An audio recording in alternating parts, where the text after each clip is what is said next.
In many churches, the third Sunday of Advent is observed as Gaudete Sunday, when the rose-pink candle in the Advent wreath is lighted as the candle representing joy. In one of the 3-year cycle of readings, this theme is almost overwhelming. The prophet of the day is Zephaniah, who most parishioners have never heard of, and most ministers have to research every time the passage comes up. Considered to be stuck in the minor leagues, Zephaniah spends most of his short book ripping God's people to shreds. The leaders and priests are spineless. The people are gutless. The covenant with God is faithfully and religiously ignored. Then suddenly, right at the end, Zed tells us to get up on the rooftops, to shout and sing full throttle. You've been set free, he declares. The sentence of punishment has been removed. God is going to gather you up in the arms of grace and welcome you home. Rejoice. Then comes a reading from another prophet, one of the all-stars, Isaiah. He's been taking the people to task as well. The people of God are corrupt, arrogant, wicked. They were placed in a beautiful garden of peace and wonder and are going to be evicted. They have been given every chance and gambled them all away. And then, in chapter 12, comes a beautiful song of wonder and grace. It's as plain as the heart in your chest, Isaiah says.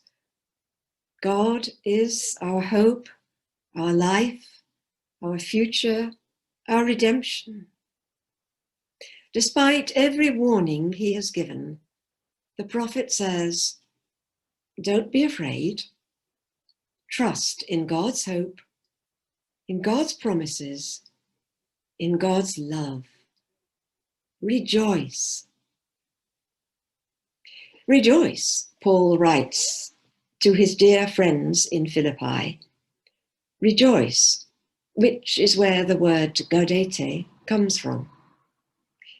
Sitting in a prison cell, surrounded by Roman guards, expecting his next journey to be the one to his execution, Paul reminds the folks and reminds us that in every circumstance, in whatever setting, in every moment, God is near.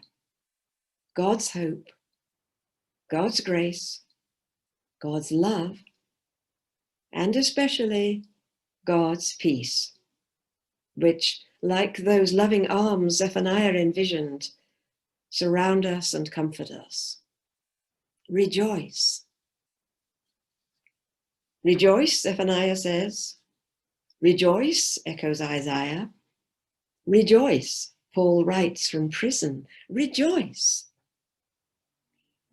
Then along comes the ultimate party crasher, John the Baptist.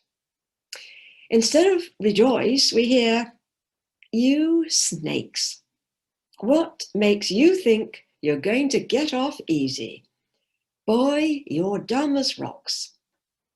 And it seems like the punch bowl and cake have been dumped on the floor and the candle in the wreath snuffed out. Maybe it was a desert fever. Maybe it was the locust diet.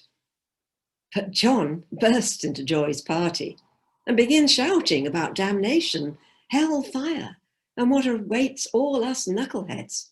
That'll preach it, won't it, on the Sunday of joy? Not really. But then John is not really concerned about hell fire and damnation. He's concerned about the one who is coming.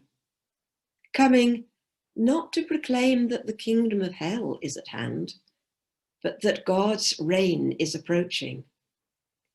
The one who says, if we will just lay aside our fears, our worries, our anger, our faithlessness, we can find another life.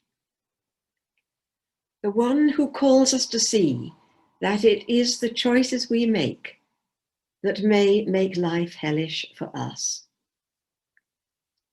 Do we have too many winter coats in the closet?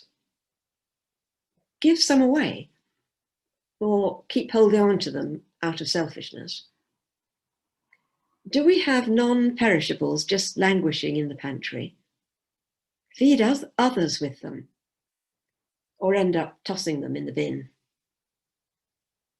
Are there neighbours we could care for? Or should we just hunker down in our homes?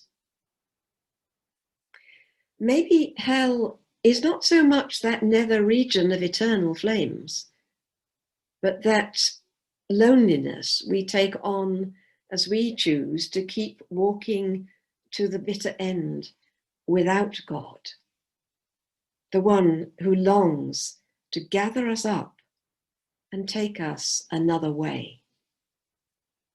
Perhaps that is the ultimate reason to rejoice. J is for John the Baptist.